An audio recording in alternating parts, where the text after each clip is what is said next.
আসসালামু আলাইকুম রহমতুল্লাহ। আসন্ন জাতীয় ত্রয়োদশ সংসদ নির্বাচন উপলক্ষে আমি দু চারটা কথা বলবো। দয়া করে ভিডিওটা সম্পূর্ণ দেখবেন, কেউ স্কিপ করবেন না। হ্যাঁ, একেবারে সম্পূর্ণ ভিডিওটা দেখবেন এবং তারপরে আপনি আপনার মন্তব্যটা করে যাবেন। তার আগে আমি বলে রাখছি ভাই, এখানে সম্পূর্ণ পক্ষপাত দুষ্ট। পক্ষপাতের মানে কোনো পক্ষপাতিত্বের কোনো বালাই নাই। আমি কোনো রাজনীতি করি না, আমি কোনো রাজনৈতিক পরিবারের সন্তানও না। হ্যাঁ, আমার জীবন আমি একবার ভোট দিছি।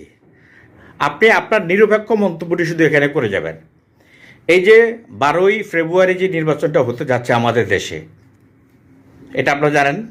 যদি 12 ফেব্রুয়ারি সত্যি সত্যি বাংলাদেশে ত্রয়োদশ সংসদ নির্বাচনটা হয়, হ্যাঁ, সে একই দিনে দুইটা ভোট, একটা সংসদ নির্বাচনের ভোট আর একটা হচ্ছে গণভোট। গণভোটটা হচ্ছে হ্যাঁ এবং না। ওকে, খুব ভালো।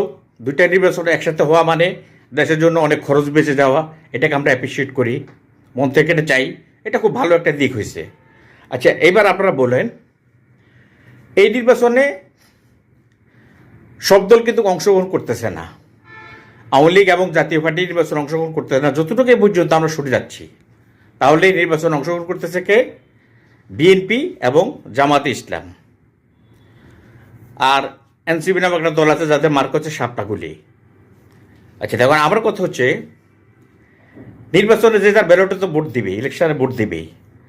এবং এই গণভোটটার মানে হচ্ছে হাঁ দেওয়া। হাঁ মানে হচ্ছে জুলাই সনদকে বাস্তবায়ন করা এবং আজীবনে যেন ফ্যাসিস্ট ফিরে না আসতে পারে। ফ্যাসিস্ট, এখন ফ্যাসিস্ট বলতে আমরা কাকে বুঝি? আওয়ামী লীগকে, এটা সবাই বুঝে। ফ্যাসিস্ট বলতে আওয়ামী লীগকে বুঝি। আওয়ামী লীগ যেন ফিরে না আসতে পারে, সেজন্য গণভোটে হাঁ দিতে হবে।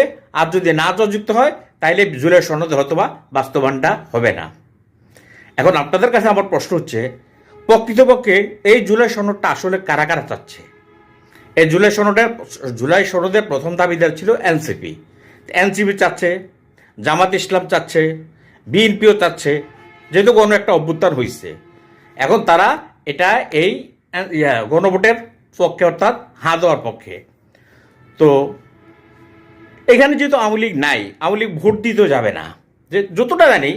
আর হয়তো বা 2-4% মার্কা, 2-5% মানুষ হয়তো বা যাবে, তারা যারা হয়তো কেউ চাপের মুখে পড়ে যাবে, কেউ বা না বুঝতে যাবে, কেউ বা প্রলব্ধ হয়ে যাবে। এই তো আনন্দিত নির্বাচন আওয়ামী লীগ যাওয়ার কোনো প্রশ্নই আসে না, যেহেতু আওয়ামী লীগের কোনো মার্কা নাই, সুতরাং আওয়ামী লীগ নির্বাচনে যাবে না।